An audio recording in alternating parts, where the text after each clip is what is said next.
வணக்கம் நம்பளே பார்ட்டார கட் பண்ணி ஓப்பன் பண்ணா ஃப்ளைட்டை குண்டு வச்சு தகர்த்தாலாம் அந்த கொலகாரன் அவனை சாமுவேலோட ஆட்கள் தூக்கிட்டு வந்து அடின்னு அடிச்சு குத்து வயரும் கொலவயருமா மாத்தி வச்சிருக்காங்க. அவங்கள ஒருத்தங்கிட்ட இந்த கொலகாரன், இதை பாருங்க, நான் உங்ககிட்ட இருந்து எஸ்கேப் ஆகி போகணும்னு நினைக்கல. நமக்கு இப்ப பிரச்சனையா 2 பேர் இருக்காங்க. ஒன்னு என் கூடவே அந்த ஆக்சிடென்ட்ல இருந்து தப்பிச்ச கோ பைலட், அவன் இப்ப எங்க இருக்கானே தெரியல அவன். 2வது அந்த வீடியோ பார்த்து என்ன விரட்டிட்டு இருக்கிற ஹீரோ. இந்த 2 பேர்ல அந்த ஹீரோ இப்ப நமக்கு பிரச்சனையா இருக்கான். அந்த கோ பைலட் எப்ப வேணாலும் தலைமறைவா இருக்கிற அந்த கோ பைலட் எப்ப வேணாலும் ஒரு பிரச்சனையோட வந்து சேரலாம். அவங்க 2 பேரையுமே ஒரு முடிவுக்கு கொண்டு வந்ததுக்கு அப்புறமா நான் சாமுவேல வந்து பார்க்கலான்னு இருந்தேன். அதுக்கு முன்னாடியே நீங்க என்ன தூக்கி கொண்டு வந்து வச்சு செய்யு செஞ்சிட்டீங்க. இப்ப கூட ஒன்னும் கெட்டு போகல. இப்பவே என்ன ரிலீஸ் பண்ணுங்க, நான் போய் இந்த பிரச்சனையை ஒரு முடிவுக்கு கொண்டு வரேன் அப்படிங்கிற. அதுக்கு இங்க இருக்கிற ஒருத்தன், எதுக்கு இப்ப வெளியில 2 பிரச்சனை இருக்கிற பார்த்தானு ஒன்ன ரிலீஸ் பண்ணி 3வது இன்னொரு பிரச்சனையை வர்றதுக்கா? தேவையே இல்ல. என்ன பண்ணணும்னு சாமுவேலுக்கு நல்லாவே தெரியும் அப்படின்னு சொல்லிக்கிட்டு சாமுவேலுக்கு போன் பண்றான். சாமுவேல் இது எல்லாத்தையுமே சிசிடிவில பாத்துக்கிட்டு தான் இருக்கான். பாத்துக்கிட்டு இருந்தவன் இந்த ஆளுகிட்ட என்னமோ சொல்லிருப்பான் போல்கி. இந்த ஆளும் காலை கட் பண்ணி முடிச்சதுக்கு அப்புறமா பக்கத்துல இருக்கிற ஒரு கன் எடுத்து கொலகாரனை சொல்றான். அப்படியே கட் பண்ணி ஜெசிகா தன்னோட அசிஸ்டன்ட் கிட்ட, இந்த டெண்டர் நம்ம கைக்கு கிடைக்கிறதுல இருந்த 99% ப்ராப்ளமும் இப்ப சால்வ் ஆயிருச்சு. அந்த ஒரு பெர்சன்டேஜ் அந்த ஹீரோ தான். அவனையும் ஒரு முடிவுக்கு கொண்டு வந்துட்டோம்னா எந்த ப்ராப்ளமும் இல்லாம நம்ம ஹாப்பியா இருக்கலாம். டெண்டர் நம்ம கைக்கு தான் கிடைக்கும். சரி, ஆமா, அந்த லில்லி இப்ப எங்க இருக்கா? அமெரிக்கால இருக்கிறான்னு நினைக்கிறேன். நீ அவளுக்கு போன் பண்ணி அவளை சீக்கிரமா இங்க வரவை அப்படிங்கிறாங்க. அப்படியே கட் பண்ணி அந்த லில்லிங்கிற கேரக்டர் காட்டுறாங்க. அந்த லில்லிங்கிற கேரக்டர் காசுக்காக யார வேணாலும் கொலை பண்ற ஒரு கேரக்டர், கிட்டத்தட்ட கூலிப்பட மாதிரி. லில்லி இப்ப போன்ல அப்படின்னா நீங்க என்ன சொல்றீங்க? என் சேவை இப்ப உங்களுக்கு தேவைங்கிறீங்களா? அப்படின்னா ஏன் இன்னும் வெயிட் பண்ணிட்டு இருக்க? ஃபிளைட்டை புக் பண்ணி டிக்கெட் அனுப்பி வை, பார்த்துட்டு இருக்கிற வேலையை டக்கு புக்குன்னு முடிச்சுட்டு சீக்கிரமாவே வந்து சேர்றேன் அப்படின்னு போன்ல பேசிக்கிட்டு எவனோ ஒருத்தனை கண்ணால ஒரு 3-4 புல்லட்டை சுட்டு மர்டர் பண்றான். கட் பண்ணி என்ஐஏஸோட ஆபீஸ், அவங்க தான் இப்ப இந்த கேஸ் அபிஷியலா விசாரிக்க ஆரம்பிச்சிட்டாங்கல்ல. சோ அதன்படி அந்த ஃபிளைட்ல பேசஞ்சர்ஸா போயிருப்பாங்கல்ல, அவங்களோட லிஸ்டை எல்லாம் எடுத்து வச்சு பாக்குறாங்க. அப்படி அந்த லிஸ்டை எல்லாம் எடுத்து வச்சு பார்க்கும்போது நம்ம ஹீரோனோட ஃப்ரெண்டு அந்த வீடியோல அந்த கொலகாரனோட ஃபேஸை பார்த்திருப்பாங்கல்ல, அவன் இந்த லிஸ்ட்ல இல்ல. அதை இப்ப இவங்க நம்ம செக்யூரிட்டி சீஃப் கிட்ட சொல்றாங்க. செக்யூரிட்டி சீஃபும் ஹீரோனோட சீஃபுமா சேர்ந்து என்ஐஎஸோட ஹெட் கிட்ட வந்து சொல்றாங்க. அந்த ஹெட் இதெல்லாம் கேட்டதுக்கு அப்புறமா, அதாவது எவிடன்ஸா இருந்த அந்த வீடியோ ஃபைல் வைரஸ் மூலமா அழிஞ்சு போயிருச்சு, பேசஞ்சர் லிஸ்ட்லயும் அவன் இல்ல. அப்படின்னா இந்த கேஸ் ஒரு டெட் எண்ட். அதனால எல்லாருமா சேர்ந்து என்ன பண்றீங்கன்னா, ஒரு அரை அடியில ஒரு குழியை தோண்டி அந்த குழிக்குள்ள இந்த கேஸை போட்டு புதைச்சிருங்க. இனிமே இந்த கேஸை நம்ம நோண்ட போறது இல்ல, விசாரிக்க போறது இல்ல அப்படிங்கிறாரு. இதை கேட்டதுமே செக்யூரிட்டி சீஃப், சார் என்ன சார் சொல்றீங்க? 200 பேர் கிட்ட செத்து போயிருக்காங்க,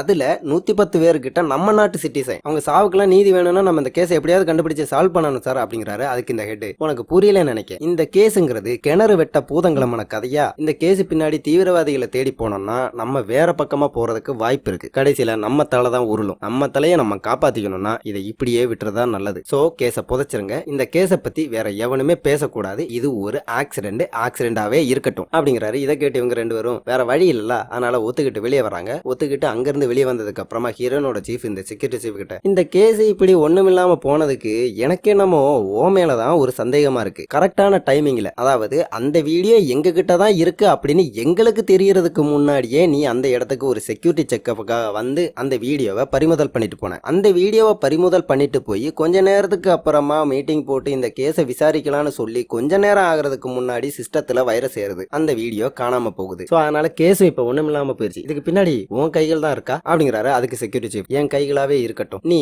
இதை நிரூபிச்சிரு பாப்போம் அப்படின்னு திரும்ப சொல்ல, மறுபடியும் ஹீரோனோட சீஃப், இனி என்னதுக்குப்பா நான் அதையெல்லாம் நிரூபிச்சுக்கிட்டு, அதான் கேஸையே குழி தோண்டி போதாச்சு, இனிமே எதுக்கு அதெல்லாம், வீடு அவங்க வேலையை பார்ப்போம் அப்படின்ட்டு அங்க இருந்து கிளம்பி போறாரு. கட் பண்ணி இப்போ இவங்க யாருக்கிட்டயுமே இந்த வீடியோ இல்ல, அந்த தீவிரவாதியோட ஃபேஸ் இருக்கிற அந்த வீடியோ இல்ல, எல்லாமே அழிஞ்சிருச்சு. ஆனா ஒருத்தங்க கிட்ட அந்த வீடியோ இப்பவும் இருக்கு. ஜெசிகா கிட்ட அந்த வீடியோ இருக்கு. ஜெசிகா இப்போ அந்த வீடியோவை பார்த்துட்டு இருக்காங்க. பாக்குறவங்க பார்த்து முடிச்சுட்டு அந்த வீடியோவை டெலீட் பண்ண போற அந்த டைம்ல அசிஸ்டன்ட் லில்லியை கூப்பிட்டு இந்த இடத்துக்கு வர்றான். உடனே இவங்க லேப்டாப் எல்லாம் மூடி வச்சுட்டு லில்லிட்ட பேசுறதுக்காக தயாராகிறாங்க. உள்ள வந்த லில்லி நம்ம ஜெசிகா கிட்ட, ஜெசிகா இப்ப நீ நல்லாவே வளர்ந்துட்டியம்மா, நம்ம 2 பேருமே ஒண்ணு போலதான் இந்த மாதிரி ஃபீல்டுக்குள்ள எல்லாம் வந்தோம். இப்ப பாரு, நீ எனக்கு வேலை கொடுக்குற, நான் உனக்கு கீழே நின்று வேலை பார்க்க போறேன், அந்த அளவுக்கு நீ வளர்ந்துட்ட. சரி என்ன ரொம்ப அர்ஜென்டா வர வச்சிருக்கேன்னா அப்ப ரொம்ப இம்பார்ட்டன்டான வேலையா தான் இருக்கும். யாரை கொல்லணும், எவ்வளவு நாளைக்குள்ள கொல்லணும், எதுக்காக கொல்லணும், அவன்கிட்ட இருந்து வேற எதையாவது எடுத்துட்டு வரணுமா, என் சம்பளம் எவ்வளவு, ஃபுல் டீடைல்ஸையும் சொல்லு அப்படிங்கிறாங்க. ஜெசிகாவும் நம்ம ஹீரோ பத்தின டீடைல்ஸும் சம்பளம் எவ்வளவு அப்படிங்கிற எல்லாத்தையுமே பேசி முடிச்சதுக்கு அப்புறமா இந்த கேஸ்ல 2 கண்டிஷன் தான். எவ்வளவு சீக்கிரம் முடியுமோ அவ்வளவு சீக்கிரம் அவன் சாகணும். 2வது, இது ஒரு கொலைன்னு யாருக்குமே தெரியக்கூடாது. ஒன்னு தானா செத்த மாதிரி இருக்கணும், இல்லனா விபத்துல செத்த மாதிரி இருக்கணும் அப்படிங்கிறாங்க. அதுக்கு லில்லியும், என்னக்கா நீனு இவ்வளவு பணம் தர,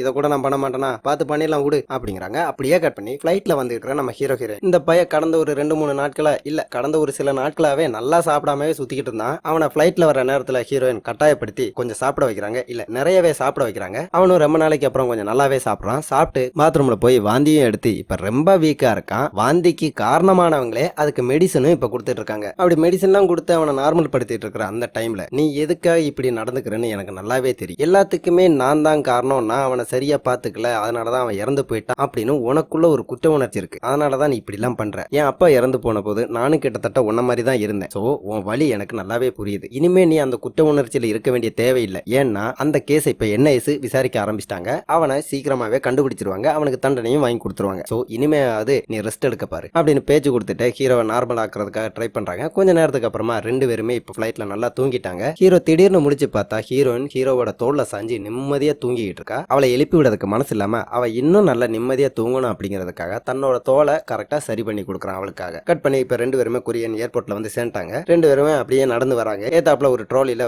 நிறைய லக்கேஜ் எல்லாம் அடிக்கிட்டு ஒருத்தன் நடந்து வரான். அவன் ஹீரோயின் மேல மோதுறான். ஹீரோனும் கீழே விழுகிறா, இவங்கிட்ட இருக்கிற லக்கேஜும் கீழே விழுகுது. இதை பார்த்துமே ஹீரோ அந்த லக்கேஜை கொண்டு வந்து ஏன்டா பார்த்து போக மாட்டியா அப்படின்னு திட்டினதுக்கு அப்புறமா கீழே விழுந்த ஹீரோனை எழுப்புறதுக்காக முயற்சி பண்ணிட்டான். அந்த நேரத்துல வேற ஒருத்தன் நடந்து வர்றான். அவன் கையில ஒரு மோதிரம் போட்டிருக்கான். அந்த மோதிரத்தினால ஒரு ஷாக்கு கொடுக்க முடியும். அந்த ஷாக்கு மூலமா ஒரு ஹார்ட் அட்டாக்க செயற்கையா வர வைக்க முடியும். இப்ப அந்த மோதிரம் போட்டிருக்கிறவன் அப்படியே நடந்து வந்து ஹீரோனை தூக்கிட்டு இருக்கிற ஹீரோவோட கழுத்துல கை வைக்கிறான். ஹீரோவுக்கு ஷாக் அடிக்குது, ஹார்ட் அட்டாக் ஏற்படுது. கொஞ்ச நேரத்திலேயே அந்த இடத்துக்கு ஒரு ஆம்புலன்ஸ் வருது. ஆம்புலன்ஸ்ல நம்ம ஹீரோ ஏத்தி கொண்டு போறாங்க. ஆம்புலன்ஸ்ல லில்லி இருக்கா. லில்லி கையில ஒரு விச ஊசி இருக்கு. அந்த விச ஊசிய லில்லி ஹீரோக்கு போட போறா. அப்படியே கட் பண்ணி லில்லி கூட இருக்கவங்க கிட்ட இதுதான் நம்ம பிளான், இந்த பிளான் பக்காவா நடக்கணும், டைமிங்கை யாராவது ஒருத்தங்க மிஸ் பண்ணிட்டா கூட இந்த பிளான் மொத்தமா கொலாப்ஸ் ஆயிரும், அதனால எல்லாரும் பெர்ஃபெக்ட் டைமிங்கை கீப் பண்ணுங்க அப்படின்னு பேசிட்டு இருக்கும் போது ஹீரோ ஹீரோயின் ரெண்டு பேருமே லேர்ன் பண்ணிட்டாங்க. நடந்து வர்றாங்க. பிளான் பண்ண மாதிரி எல்லாமே நடந்துகிட்டு இருக்கு. மோதிரம் போட்டவன் ஹீரோவோட கழுத்தை துறதுக்காக வர்றான். கரெக்டா அந்த நேரத்துல கீழே விழுந்திருந்த ஹீரோயின் எந்திரிச்சிட்டா. அவளோட சன்கிளாஸ்ல பார்த்தா ஹீரோவோட கழுத்தை பிடிக்கிறதுக்காக ஒருத்தன் வர்றது ஹீரோவுக்கு தெளிவா தெரியுது. உடனே ஹீரோ சுதாரிச்சுக்கிட்டு கழுத்தை பிடிக்க வந்தவனோட கையை மடக்கி புடிச்சுக்கிட்டு யாருடா நீயே அப்படின்னு சொல்லி விசாரிக்க ஆரம்பிக்கிறான். கட் பண்ணி ஏதோ ஒரு மீட்டிங், ஏதோ ஒரு செலிப்ரேஷன் போயிட்டு இருக்கு. இந்த சீரீஸ்ல இது ஒண்ணு இப்படி ஒண்ணு அடிக்கடி நடந்துகிட்டே இருக்கும். எல்லாத்தையுமே எதுக்காக நடக்குதுன்னா நம்மளால கண்டுபிடிக்க முடியாது. அதனால ஏதோ ஒரு மீட்டிங் போயிட்டு இருக்கு. அந்த மீட்டிங்ல டைனாமிக் சிஸ்டத்தை சேர்ந்த நம்ம சேர்மன் ஒருத்தரை சொல்லியிருப்போம்ல, சேர்மன் கிடையாது ஆனா நம்மளை பொறுத்த வரைக்கும் இவர் தான் சேர்மன் சொல்லியிருப்போம்ல, அவர் இருக்கிறாரு. ஜெசிகா இருக்காங்க. அந்த பாதுகாப்புத்துறை அமைச்சர், இந்த நேர்மையான மனுஷனா இருந்து இப்போ ஜெசிகா கூட இருக்கிறார்ல அந்த மனுஷன், அப்படின்னு இன்னும் ஒரு சில முக்கிய புள்ளி எல்லாம் அந்த மீட்டிங்ல இருக்காங்க. அப்படி அந்த மீட்டிங்ல வச்சு டைனாமிக் சிஸ்டத்தோட சேர்மன் இந்த பாதுகாப்புத்துறை அமைச்சர்கிட்ட பேச்சு கொடுக்கலான்னு ட்ரை பண்றாரு. அதுக்கு இந்த பாதுகாப்புத்துறை அமைச்சர், இந்த பாரு இது ஒரு பொது இடம், இன்னுமே அந்த டெண்டர் ஒரு முடிவுக்கு வரல, யாருக்கு கொடுக்கணும் அப்படின்னு ஒரு முடிவுக்கு வரல. இந்த இடத்துல வச்சு நீ என்கிட்ட பேச்சு கொடுக்கறதுக்கோ இல்ல நான் உங்ககிட்ட சரளமா பேசிக்கிட்டு இருந்தாலோ பாக்குறவங்க தப்பா நினைப்பாங்க, என் மேல ஒரு தவறான அபிப்பிராயம் வர்றதுக்கு வாய்ப்பு இருக்கு. அதனால நீ எதுக்கு வந்தியோ அதை மட்டும் ஒழுங்கா பண்ணிட்டு இங்க இருந்து ஓடி போயிரு, என்கிட்ட பேச்சு கொடுக்கறதுக்கெல்லாம் ட்ரை பண்ணாத அப்படின்னு சேர்மனை இக்னோர் பண்ணிட்டு பாதுகாப்புத்துறை அமைச்சர் அங்கிட்டு போறாரு. அவர் அங்கிட்டு போவோமே ஜெசிகா சேர்மன் கிட்ட வந்து, இந்த வாட்டி நோஸ் கட் கொஞ்சம் பழமா விழுந்திருக்கு போல குருவே, இந்த சிஷ்யைக்கு பல வித்தைகளையும் நீங்க தான் கத்து கொடுத்தீங்க, இப்ப அது எல்லாமே உங்களுக்கே ஆப்போசிட்டா வந்துருச்சு போல, உங்களோட பிளைட் ஆக்சிடென்ட் ஆகி நிறைய பேர் செத்து போனாங்க, அது மூலமா உங்களுக்கு ஒரு கெட்ட பேர் வந்துருச்சு, அது மூலமா நிறைய அவமானங்கள் வந்துருச்சு அப்படின்னு உங்களுக்கு அடுத்தடுத்து அடிமேல அடி விழுந்துகிட்டே இருக்க குருவே, இன்னும் அடிமேல அடி விழுகிறத தவிர்த்து கொஞ்சமாவது மான மரியாதையோட இருக்கணும்னு நினைச்சீங்கன்னா நீங்க இந்த டெண்டர் கொடுத்துருக்கீங்க பாருங்க, அது இப்பவே வாபஸ் வாங்கிட்டு அப்படியே ஓடி போயிருங்க அப்படிங்கிறாங்க. அதுக்கு இந்த சேர்மன், நீ ஒன்னு மறந்துட்ட பாத்தியா, நீ என்கிட்ட தொழில் கத்துக்கிட்ட ஸ்டூடெண்ட், நான் உனக்கு தொழில் சொல்லி கொடுத்த டீச்சர், நான் உனக்கு இந்த தொழிலோட நேக்கையெல்லாம் சொல்லி தரும்போது ஒரு முக்கியமான விஷயத்த உனக்கு சொல்லி கொடுத்துருக்கேன், அது உனக்கு ஞாபகம் இருக்கா, எந்த நிமிஷம் வேணாலும் எது வேணாலும் நடக்கும், கடைசி நிமிஷத்துல கூட இது எல்லாமே மாறுறதுக்கு வாய்ப்பு இருக்கு அப்படின்னு உனக்கு சொல்லி கொடுத்துருக்கேன், அது ஞாபகம் இருக்கா, அதை மனசுல வச்சுக்கோ, எல்லாமே மாறும் அப்படிங்கிறாரு. இதை கேட்டு ஜெசிகாவும் ஞாபகம் இருக்கு பொறுத்து இருந்து பாப்போம் என்னதான் மாறுதுன்னு அப்படின்ட்டு அங்க நடக்கிற மீட்டிங்லயே பார்ட்டிலேயே போய் ஐக்கியமாகறாங்க. கட் பண்ணி ஹீரோ இப்ப கழுத்தை பிடிக்க வந்தவனோட கையை பிடிச்சி யாருடா நீ அப்படின்னு சொல்லி கேட்டுக்கிட்டு இருக்கான். இதை பார்த்துட்டு இருக்கிற இன்னொரு பக்கம் இருக்கிற லில்லி, ஆளு மாட்டிக்கிட்டாண்டோ எல்லாரும் பிளான் பிக்கு ரெடியாங்க அப்படின்னு கூட இருக்கிறவங்க கிட்ட பேசிட்டு இருக்கா. அப்படியே இந்த பக்கம் ஹீரோ அந்த கையை எல்லாம் ஓபன் பண்ணி அந்த ஆளு கையில இருக்கிற மோதிரத்தை எல்லாம் பாக்குறான். ஆரம்பத்துல அது ஷாக் கொடுக்குற மோதிரமா தான் இருந்துச்சு. ஆனா இப்ப ஹீரோ இதை பார்க்கும்போது இது ஒரு சாதா மோதிரமா இருக்கு. அது மட்டும் இல்லாம ஹீரோவோட கழுத்தை பிடிக்க வந்தவன் இப்ப ஏதோ ஒரு நாட்டுக்கு ஒரு பிளைட் டேக் ஆஃப் ஆக போகுது, அந்த பிளைட்டோட பைலட். சோ எல்லாமே நார்மலா இருக்கிற மாதிரி தோன்றதுனால ஹீரோ கிட்ட இருந்து அந்த பைலட்டை நம்ம ஹீரோயின் காப்பாத்தி விடுறா. அவனும் கொஞ்சம் பொய்யான கோவத்தை எல்லாம் ஹீரோட்ட காட்டிட்டு அங்கிட்டு போறான். அவன் அங்கிட்டு போவோமே ஹீரோயின் ஹீரோ கிட்ட, என்னடா ஆச்சு உனக்கு, என்ன ஆச்சு, அந்த சந்தேக புத்தி இன்னும் உன்னை விட்டு போலியா, நம்ம ஒண்ணு இப்ப மொராக்கால இல்ல, நம்ம நாடான கொரியால இருக்கோம், இங்க வந்து நம்மளை யாரும் போட்டு தள்ள முடியாது அப்படின்னு அவனை ஆறுதல் படுத்திட்டு இருக்கா. அந்த நேரத்துக்கு ஹீரோனோட ஃப்ரெண்ட் இந்த இடத்துக்கு வர்றாங்க. வந்து சேர்ந்ததுமே அவங்க முதல்ல ஹீரோயின் கிட்ட கொஞ்சம் பாசமழை பொழிகிறாங்க. அதுக்கப்புறமா ஹீரோ கிட்ட கொஞ்சம் அறிமுகப்படுத்திக்கிறாங்க. அது எல்லாத்தையுமே முடிச்சதுக்கு அப்புறமா இவங்க மூணு பேருமா சேர்ந்து ஏர்போர்ட்டை விட்டு வெளியே போறாங்க. இவங்க வெளியே போறத லில்லியும் ஜெசிகாவோட அசிஸ்டன்ட் நின்று பாத்துட்டு இருக்காங்க. பாத்துட்டு இருக்கிற இருக்கிற அசிஸ்டன்ட் லில்லி கிட்ட பிளான் ஏ சூப்பர் செம்மையா இருந்துச்சு, நல்ல நிலைமையில ஊத்திக்கிச்சு, இனி பிளான் பி என்ன இளவு அப்படிங்கிறா. அதுக்கு லில்லி பிளான் பி எல்லாம் இப்ப இல்ல, அதெல்லாம் இனிமேதான். அப்புறமா நீங்க அவனை ஒரு ஸ்டன் மேனு அவனை பத்தின மொத்த ஜாதகமும் என்கிட்ட சொன்னீங்க, நான் அப்ப அதை மைண்ட் பண்ணல, ஆனா இப்பதான் புரியுது இவனை போட்டு தள்ளுறது கொஞ்சம் கஷ்டமான வேலை தான், நான் இதுல கொஞ்சம் கஷ்டப்படுவேன்னு நினைக்கிறேன் அப்படிங்கிற. கட் பண்ணி ஹீரோ ஹீரோயின் ஹீரோயினோட ஃப்ரெண்டு 3 பேருமே ஒரு ரெஸ்டாரண்ட்ல உட்காந்து சாப்பிட்டுக்கிட்டு இப்ப இந்த கேஸை என்ஐசி விசாரிக்கல டிராப் பண்ணிட்டாங்கல்ல, அந்த விஷயத்த மட்டும் சொல்லாம இவங்க விசாரிச்ச வரைக்கும் எந்த அளவுக்கு ப்ரோக்ரஸ்ல போயிருக்கு அப்படிங்கறத எல்லாத்தையுமே பேசிட்டு இருக்காங்க. அந்த நேரத்துல தான் ஹீரோவுக்கு அந்த சின்ன பையனோட அம்மா கிட்ட இருந்து கால் வருது. அதாவது ஹீரோவோட அண்ணன் செத்ததுக்கு அப்புறமா என்னாலலாம் இவனை வளர்க்க முடியாது அப்படின்னு சொல்லி அவனை ஒரு அனாதை இல்லத்துல விட்டுட்டு போனாங்கல்ல, அந்த ஒரிஜினல் அம்மா கிட்ட இருந்து ஹீரோவுக்கு கால் வருது. கால் பண்ண அந்த அம்மா ஹீரோ கிட்ட, என் பையனுக்கு அந்த விபத்து நேர்ந்து அவன் செத்து போயிட்டான் அப்படிங்கறத கேள்விப்பட்டதுல இருந்து என்னால சரியா சாப்பிட முடியல, தூங்க முடியல, ஏன் அவன் இறந்து போயிட்டான்னு என்னால நம்ப கூட முடியல. இன்னைக்கு இறந்து போனவங்களோட குடும்பத்தை சேர்ந்தவங்க எல்லாருமே ஒன்னா சேர்ந்து எதையோ பத்தி பேச போறாங்க அப்படிங்கறத நான் கேள்விப்பட்டேன். அதுல அவன் சார்பா ஒன்னால போக முடியல, உனக்கு ரொம்ப வருத்தமா இருக்குன்னா நான் அவனோட அம்மா தானே, அப்ப நானும் அவனோட குடும்பத்தை சேர்ந்தது தானே, அப்ப நானும் போலாம் தானே அப்படிங்கிறாங்க. அதுக்கு ஹீரோ, இந்த பாரு நடிக்காத, எனக்கு செம்ம காண்டாகுது, இந்த திடீர் பாசம் எங்க இருந்து பொத்துக்கிட்டு வந்திருக்குங்கிறது எனக்கு தெளிவா புரியுது. இன்னைக்கு அந்த குடும்பத்தை சேர்ந்தவங்க எல்லாருமா ஒன்னா சேர்ந்து டைனாமிக் சிஸ்டத்துல இருந்து எவ்வளவு நிவாரணம் வாங்கலாம் அப்படிங்கறத பத்தி தான் பேச போறாங்க. அது உனக்கு தெரிய வந்துட்டு, அந்த பையனை வளர்க்க முடியாத, அதுக்கு விருப்பம் இல்லாத உனக்கு அவன் செத்ததுக்கு அப்புறமா அவனுடைய இறப்பு மூலமா கிடைக்கிற அந்த பணம், அந்த நிவாரண தொகை வேணும், அதுக்காகத்தான் நீ இப்படி நடிச்சிட்டு இருக்க அப்படிங்கிறது எனக்கு நல்லாவே புரியுது. நான் எதுவும் கண்ட மணிக்க பேசுறதுக்குள்ள போனை கட் பண்ணிட்டு ஓடி போயிட்டேன்னா உனக்கு நல்லது அப்படின்ட்டு அவன் காலை கட் பண்றான். அவன் காலை கட் பண்ணி முடிச்சதுமே ஒருத்தர் நம்ம ஹீரோ பக்கத்துல வந்து, இந்த பாருங்க